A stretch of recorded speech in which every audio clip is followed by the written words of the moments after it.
अस्सलामु अलैकुम।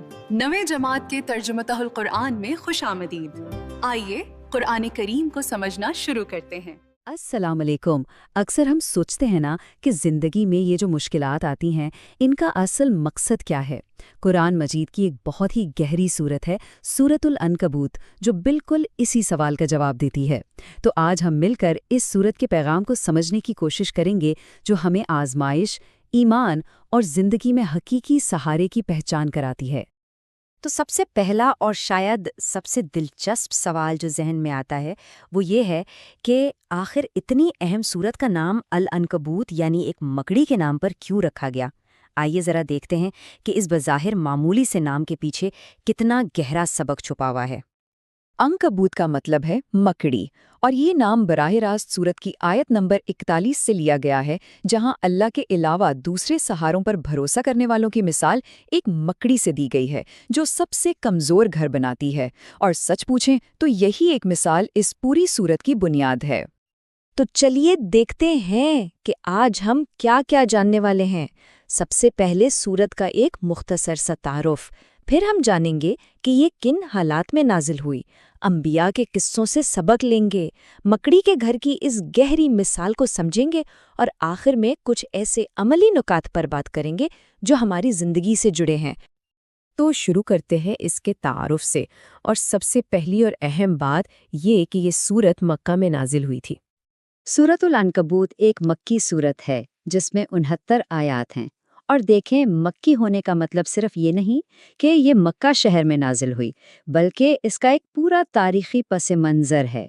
ये उस वक्त की बात है जब इस्लाम अपने बिल्कुल इब्तिदाई और शायद सबसे मुश्किल दौर से गुजर रहा था, जब मक्का में मुट्ठी भर मुसलमानों पर जुल्म के पहाड़ तोड़े जा रहे थे।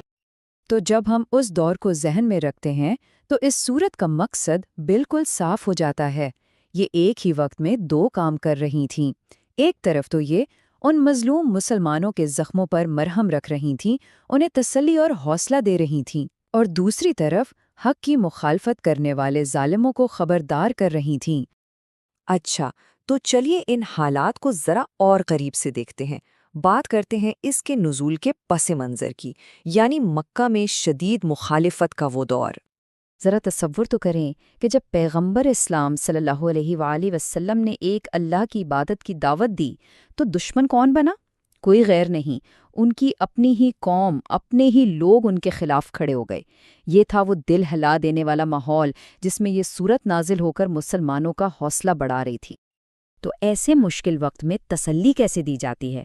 अल्लाह ताला ने मुसलमानों को तारीख से मिसालें दी, और यही हमारा अगला हिस्सा है, अंबिया किराम के किस्से, जो सब्र और साबित कदमी की रोशन मिसालें हैं।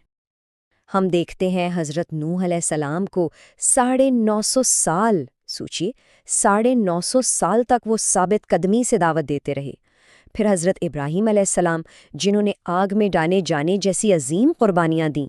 हज़रत लूत अलैहिस्सलाम को देखें तो उन्हें अपनी ही कौम की शदीद मुखालफत झेलनी पड़ी, और हज़रत शुएब व मूसा अलैहिस्सलाम की ज़िंदगियाँ भी बड़ी जिद्दोजहद से भरी हुई थीं। तो इन सब किस्सों में एक पैगाम बिल्कुल वाज़ेह है कि ईमान का रास्ता आजमाइशों से होकर ही गुजरता है। और अब आते हैं इस सूरत के मरकज़ी ख्याल की तरफ, इसी मिसाल की तरफ जिससे इस सूरत को इसका नाम मिला, मकड़ी के घर की मिसाल। ये मिसाल दरअसल झूठे सहारों और हकीकी ईमान के दरमियान फ़र्क को वाज़ेह करती है। ये मिसाल इतनी ज़बरदस्त है। देखें, एक तरफ हैं अल्लाह के सिवा बनाए गए सहारे। ये कैसे हैं? बिल्कुल मकड़ी के जाले की तरह, कमज़ोर, नापायदार। देखने में घर लगता है, लेकिन ना धूप से बचाएं ना बारिश से। और फिर दूसरी तरफ है अल्लाह पर ईमान। ये क्या है? ये एक मजबूत किला है, पायदार, महफूज और हकीकी तहफ़्फ़ुज़ देने वाला। यही तो इस सूरत का पूरा खुलासा है। तो इस बुनियादी फ़र्क को समझने के बाद अब सवाल ये है कि इससे हम अपनी रोज़मर्रा की ज़िंदगी के लिए क्या सबक ले सकते हैं।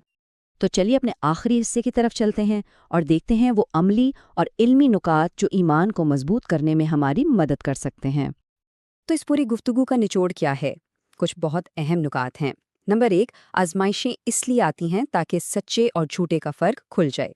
नंबर 2, जो लोग अल्लाह के रास्ते में कोशिश करते हैं, अल्लाह उनको हिदायत ज़रूर देता है। نمبر 3، اللہ کے سوا کوئی بھی سہارا بنانا بالکل ویسا ہی ہے جیسے مکڑی کا جالا بنانا، بالکل بے بنیاد۔ اور آخر میں نمبر 4، اس مضبوط تعلق کو بنانے اور نبھانے کا طریقہ کیا ہے؟ نماز، قرآن کی تلاوت اور اللہ کا ذکر۔ خلاصہ کلام یہ ہے کہ یہ مشکلات اور آزمائشیں یہ کوئی سزا نہیں ہے، بلکہ یہ ایمان کی سچائی کو پرکھنے کا ایک ٹیسٹ ہے۔ یہ وہ کسوٹی ہے جو کھوٹے کو کھرے سے الگ کرتی ہے۔ اور اس سب کے بعد ایک سوال جو ہم سب اپنے آپ سے پوچھ سکتے ہیں وہ یہ ہے کہ ہماری اپنی زندگی میں جو آزمائشیں آتی ہیں وہ ہمیں ہمارے ایمان، ہمارے سہاروں اور ہمارے رب سے تعلق کے بارے میں آخر کیا سکھا رہی ہیں؟ Join us and register now for online transformation.